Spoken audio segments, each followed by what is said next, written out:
Hello friends, जय श्री कृष्णा। मैं हूँ आपकी फ्रेंड वसुंधरा।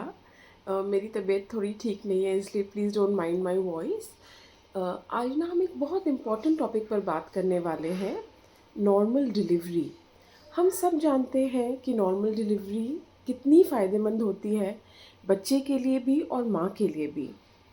लेकिन आजकल नॉर्मल डिलीवरी बहुत अनकॉमन हो गई है। मैं आपसे इस टॉपिक पर क्यों बात कर रही हूँ, क्योंकि मेरे दो छोटे छोटे बच्चे हैं और दोनों नॉर्मल डिलीवरी से हुए हैं। और आपको जान के थोड़ा आश्चर्य भी होगा कि मेरी जो फाइनल लेबर पेन था वो 2 घंटे से कम था, फर्स्ट डिलीवरी में भी और सेकेंड डिलीवरी में भी। तो इसलिए मुझे लगता है कि मैं कुछ टिप्स जो मैंने फॉलो किए वो मैं आपके साथ शेयर करती हूँ ताकि आपको भी फ़ायदा हो। जिसमें से फर्स्ट 2 टिप्स तो शायद ऐसे हैं जो आपको थोड़ी बहुत पता होगा, लेकिन जो थर्ड टिप मैं आपको बताने वाली हूँ वो अनकॉमन है और जिसने मेरी सबसे ज़्यादा मदद की। तो सबसे पहले तो न्यूट्रिशन का आपको ध्यान देना बहुत ज़रूरी है। और ये नहीं कि प्रेगनेंसी के बाद, कि प्रेगनेंसी स्टार्ट हो गई है तब। आपको अपने न्यूट्रिशन का ध्यान शुरू से देना है, हमेशा अपने न्यूट्रिशन का ध्यान रखना है। क्या खाना पीना है ये तो आप जानते होंगे, लेकिन एक गलती जो हमारे भारतीय परिवारों में बहुत होती है कि जो महिला माँ बनने वाली होती है सभी उनसे कहती है कि आपको डबल खाना खाना पड़ेगा, लेकिन ऐसा नहीं है। इतने छोटे बच्चे के लिए शायद आपको 1 कटोरी दाल और या 1 कटोरी सब्ज़ी और ही खाने की ज़रूरत है। अ, अपना वेट मेंटेन रखना बहुत ज़रूरी है। अगर मैं अपनी बात करूं तो दोनों प्रेगनेंसीज़ में मेरी वेट मैक्सिमम 10 kgs बढ़ी थी और डिलीवरी के बाद बहुत जल्दी मैं अपने नॉर्मल वेट पर आ गई थी। अ, दूसरी जो दूसरा टिप है, जो दूसरी इम्पॉर्टेंट बात है वो ये है कि एक्टिविटी लेवल अपनी हाई रखना। ये मैं उन लोगों के लिए कहती हूँ जो जिनकी सब कुछ नॉर्मल चल रहा है, जो डे टू डे एक्टिविटी कर सकते हैं।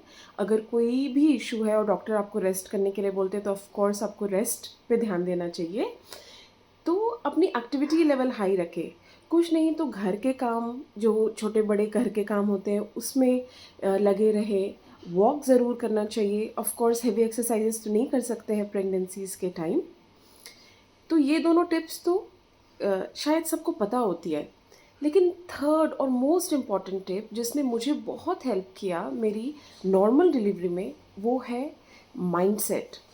शुरू से मैंने अपना मन बनाया कि मैं नॉर्मल डिलीवरी ही करूँगी।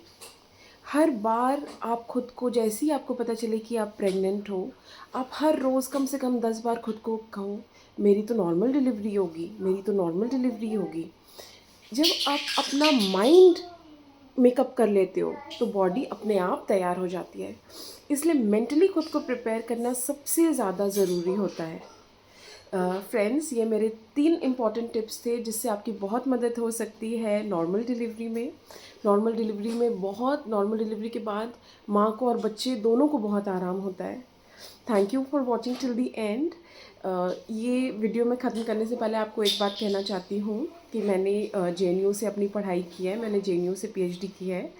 और बहुत लोगों को जानकर आश्चर्य होगा कि जब मेरा छोटा बच्चा सिर्फ 6 महीने का था तब मैंने अपनी थीसिस सबमिट कराई थी। I am a gazetted government officer, वो भी मैंने शादी के बाद एग्ज़ाम क्रैक किया था। तो अगर my dear friends, my dear sisters, अगर आप जानना चाहते हो कि मैंने ये सब शादी के बाद कैसे किया, बच्चों के बाद कैसे मैंने मैनेज किया अपनी पढ़ाई, and to let you know, मेरे पास मतलब ऑफ कोर्स मेरे पास मेड्स और कुक्स थी, लेकिन बच्चों को संभालने का लिए कोई नहीं था, मैं खुद ही करती थी। So in case if you want to know कि मैंने वो सब कैसे मैनेज किया, my my child is here, तो प्लीज़ मुझे कमेंट करके बताएं। Thank you, have a nice day, जय श्री कृष्णा।